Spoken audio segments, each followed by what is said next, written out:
montei o meu setup de impressão 3D dos sonhos. Só que não. Nesse vídeo, eu vou te mostrar que sim, é possível fazer muito utilizando pouco. Ou melhor, é possível fazer muito utilizando boa parte do que talvez você já tenha em casa. Quer aprender? Vem comigo, acompanhe o vídeo até o final e eu mostro para você o que eu fiz com os meus computadores antigos, mas depois da vinheta.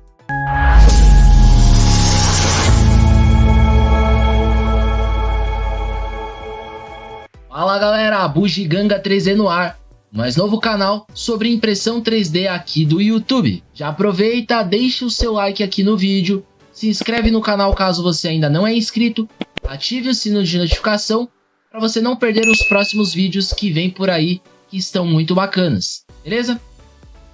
Bom galera, o que eu quero falar para vocês neste vídeo é que nem sempre é necessário fazer altos investimentos para começar algo, para iniciar um projeto, para dar um pontapé inicial. Nem sempre é necessário você gastar absurdos para colocar um projeto em prática. Eu quero mostrar nesse vídeo para vocês que não é necessário comprar um computador da NASA, nem uma impressora 3D de última geração, para que você literalmente tire aquele seu projeto do papel e comece a colocar ele em prática, tá bom? Primeiro de tudo, eu quero reforçar que todos os equipamentos que eu vier mostrar a vocês, eles são equipamentos antigos, são equipamentos muito usados, mas a principal característica deles, vamos dizer assim, é que eles são muito, mas muito limitados em quesitos de hardware e software, beleza? Bom, ficou curioso para conhecer o meu setup de impressão 3D? Bora lá! A primeira máquina que eu quero mostrar a vocês é o meu notebook. O meu velho companheiro de guerra, ele está comigo desde 2013, então são um pouco mais de 10 anos aí. Bom, na época que eu comprei este notebook, era na intenção de estudar, eu tinha começado a fazer faculdade. Porém, quem disse que eu usei? E aí ele veio ter serventia para mim muitos anos depois e está comigo até hoje no caso. Como vocês podem ver, as teclas dele já se foram há algum tempo e atualmente eu utilizo um teclado paralelo. Eu devo ter pagado uns R$19 nesse teclado aqui na época em que eu comprei, já tem bastante tempo também. E aí, talvez vocês se perguntem, por que não trocou o teclado do notebook? Porque eu fiz algumas contas e acabou não compensando. O teclado dele, na época que eu vi para trocar, custava em média de R$360. Já esse teclado aqui, ele custou R$19. E aí, fazendo as contas, se eu podia gastar R$19 para um teclado que funcionaria da mesma forma que um teclado de R$360, por que eu investiria num teclado de R$360? Só por estética, para falar que o notebook ele tá inteirinho, que todas as teclas estavam ali? Daí, no caso, não compensaria, né? Mas falando um pouquinho a respeito das configurações deste notebook aqui, ó. Este notebook aqui, ele é um Asus, tá? Modelo K45A. Ele possui um processador Intel Core i5 de terceira geração. Inclusive, ele está muito ultrapassado para a nossa época atual. Eu não tenho pesquisado muito sobre hardwares ultimamente, mas eu sei que os processadores estão na 15ª, 16ª geração. Esse daqui é a terceira geração, então é bem obsoleto mesmo, né? E aí ele possui 8 GB de memória RAM, modelo DDR3, e ele tem 1 TB de HD. Ele não possui placa de vídeo específico, a placa de vídeo que tem nele é uma placa de vídeo integrada, que é da Intel Graphics. Ela tem 1.9 GB, não é nem 2 GB, não chega a ser nem 2 GB. E aí, no caso, esse notebook ele é adequado para tarefas básicas, uso casual, e não é recomendável que se utilize esse notebook aqui para jogos ou para edição pesada, tá? Então, ele sofre muito em relação a processamento, renderização, tanto que tá vendo que o Photoshop aqui ele tá aberto. O Photoshop que eu utilizo nessa máquina é um Photoshop portable, né? Um Photoshop portátil que é um dos primeiros, na verdade, é o Adobe CS6, tá? E então é uma das coisas assim que eu sofro bastante para edição de imagens, criação de logo, capa, thumbnail, entendeu? Então a gente usa o que dá, na verdade, né? Daí esse meu notebook eu utilizo juntamente a esse monitor aqui da Samsung, beleza? Ele também é bem antigo, eu comprei ele na época da Pan.D.Mia e foi quando eu comecei a trabalhar em home office, né? Foi quando todo mundo foi para casa e aí a empresa na época tinha dado apenas o notebook e eu precisava de uma tela. Então foi quando eu fui atrás. Então, comigo, esse monitor já tem 5 anos, né? Fora que eu comprei ele usado. Então, sabe-se Deus quantos anos ele já tem aí no mercado. Beleza? Não sei quanto eu paguei, eu sei que ele liga, ele me atende. Tem diferença de cores da tela do notebook para a tela do monitor, então às vezes até um pouco complicado de criar imagens e etc, beleza? Mas é o que nós temos para hoje, então é o que nós utilizamos, beleza? E aí se vocês olharem aqui, ó, atrás do monitor, eu tenho um gabinete, tá? Eu tenho um desktop gamer de última geração. Só que não. É até um pouco inusitada a história desse cara aqui, mas eu vou resumir, tá? Esse desktop, ele estava parado há muito tempo na casa da minha sogra e ela ia jogar fora. Então ela me ofereceu, perguntou se eu queria, se teria usabilidade, senão ela jogaria no lixo. Daí, como eu tento sempre aproveitar tudo antes de descartar, eu obviamente acabei optando em pegar ele. Só que o que eu não sabia era que este desktop aqui ele era literalmente do tempo do Onça. Por que do tempo do Onça? Porque quando eu peguei ele, eu fui ver as configurações, ele tava com um processador Intel Pentium Dual Core e apenas 2 GB de memória RAM com 328 GB de HD, se eu não me engano. E aí eu tive de fazer um Frankenstein nele, né? O que é o Frankenstein? Eu tive de fazer algumas modificações, algumas adaptações para tentar utilizá-lo de uma maneira possível, né? Então eu tentei fazer um upgrades nele aqui. Então, no caso, eu pesquisei alguns processadores que eram compatíveis, que fosse melhor que o processador que estava na máquina, no caso. E aí eu acabei achando um processador da AMD, que ele é quad-core, o Phenom X4. Então eu acabei garimpando e achei na OLX usado, vendendo a preço de banana. Eu comprei, mesmo sabendo que poderia ter defeitos, né? Apresentar defeitos e que o antigo dono estava desfazendo por isso. Mas graças a Deus eu dei a sorte de não ter problema, de estar funcionando normalmente. Então eu acabei colocando nele.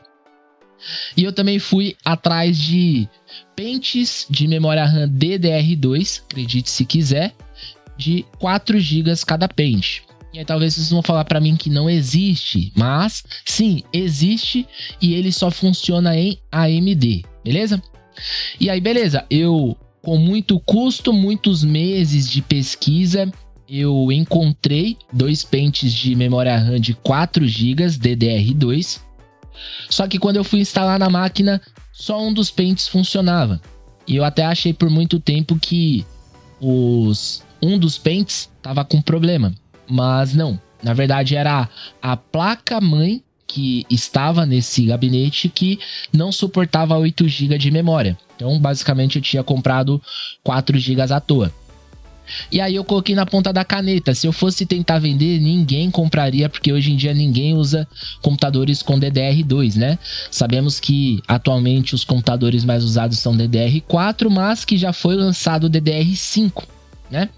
Então eu coloquei na ponta da caneta. E aí, conversando com alguns amigos, eu descobri que um dos meus amigos, ele tinha um computador parado e que a placa-mãe dele era um pouco menos defasada do que a que estava nesse gabinete aqui. E aí eu conversei com ele, fiz alguns testes, o processador ele coube, era compatível, funcionou. Testei as duas memórias RAM também na placa-mãe dele, funcionou. E aí ele me vendeu por R$120. Então, basicamente, para não esticar tanto aqui, o resumo: eu paguei R$120 na placa-mãe, mais uns R$120 também no processador e mais uns R$100 em cada uma das memórias RAM, né? E tecnicamente o que sobrou do que a minha sogra tinha me dado e que realmente foi aproveitado foi o gabinete e o HD, né? Fora isso, óbvio, os periféricos, monitor e tudo, mas em relação aos hardwares ali para o computador funcionar, eu basicamente troquei tudo. Ou seja, a máquina ela já não é mais a máquina que a minha sogra me deu, né? De como ela veio, né? Eu basicamente fiz um Frankenstein nela. E essa máquina aqui, ela também não possui placa de vídeo, tá? E o onboard dela é muito ruim, né? Ela não suporta sequer o OpenGL 2.0. Eu até comentei isso no vídeo anterior. E para quem não recorda ou para quem não assistiu, o OpenGL 2.0 ele é obrigatório para você instalar o Cura na máquina, né? No caso, eu não consegui instalar o Cura na máquina por conta disso, né? Teria de colocar uma placa de vídeo, mas ao meu ver, no momento não compensa. Então eu instalei um outro software que é o Rapture Host, que é esse carinha ali, ó, que ele é mais leve e ele funciona até então, beleza? Daí, essa máquina, né, esse desktop, ele me deu um trabalhão de meses, no caso. Perdi dias e noites de sono, mas eu consegui deixá-lo acessível, né? E talvez ele tenha dado um trabalho ainda maior do que a impressora 3D daqui do canal me deu. E inclusive, se você ainda não viu o vídeo no qual eu digo como surgiu a ideia de ter uma impressora 3D, dá uma olhadinha depois. Quando esse vídeo aqui acabar, eu acho que vale a pena para vocês entenderem como surgiu a ideia do canal, o que eu fiz na impressora, beleza? E por fim, mostrando a impressora, né? Porque o objetivo do canal é justamente ela, então ela é a cereja do bolo, beleza? Como eu mencionei no vídeo anterior, mas eu acabei não mostrando, né?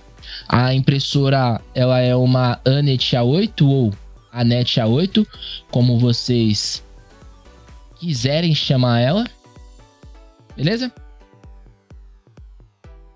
Eu comprei ela usada na OLX no valor de R$350, acredite você ou não. Me deu algumas dores de cabeça, precisei fazer inúmeros ajustes iniciais para que ela funcionasse e imprimisse alguma coisa, tá bom? E inclusive, se você não viu, corre no vídeo anterior porque eu explico os mínimos detalhes, tá? O que eu fiz nela, o que deu problema, como eu consertei, como eu contornei esses determinados problemas, tá bom? E aí, por fim, resumo do resumo, esses são os equipamentos que eu utilizo para fazer as minhas coisas, tá? Então, ó, são ali o notebook com monitor, o desktop com outro monitor e a cereja do bolo, que é a impressora 3D. Bem, como eu havia falado no início do vídeo, nem sempre é necessário você ter um alto investimento, comprar coisas caras para dar um pontapé inicial em seus projetos. Até porque comprar equipamentos caros nunca foi uma garantia de negócio certo. Ou seja, se fosse assim, todos nós faríamos altos investimentos porque teríamos certeza dos retornos. Então, o que mais vale? Mais vale você começar por baixo, com calma, garimpando, degrau por degrau, um de cada vez, do que você querer dar o passo maior do que as pernas e atropelar-se, colocar os pés entre as mãos. Fazendo isso, você acabaria tendo prejuízos, dívidas e ainda por cima acabaria talvez não usando tudo aquilo que você comprou por frustração de o seu negócio ter dado errado. Concordam ou não concordam comigo? Deixem aqui nos comentários para eu saber. E tem mais uma coisa antes que eu me esqueça. Comentem também se vocês possuem ideias, se vocês possuem projetos, o que vocês pretendem fazer, qual é o tipo de negócio, qual é o tipo de nicho que vocês querem criar e o principal, o que está faltando para vocês darem o pontapé inicial. Às vezes você está aí parado com medo de começar achando que precisa disso, que precisa daquilo, mas no fundo você já tem tudo e o que está faltando para você é apenas a iniciativa. Fica a dica, viu? Galera, esse foi o segundo vídeo aqui do canal Bugiganga 3D. E óbvio, se você ficou até aqui, com certeza você gostou, então aproveita para deixar o like caso você ainda não tenha curtido o vídeo. Fazendo isso você ajuda ao YouTube entender que este vídeo ele tem um conteúdo bacana, que ele é importante e relevante para as pessoas e ele vai começar a colocar para mais pessoas visualizarem, beleza?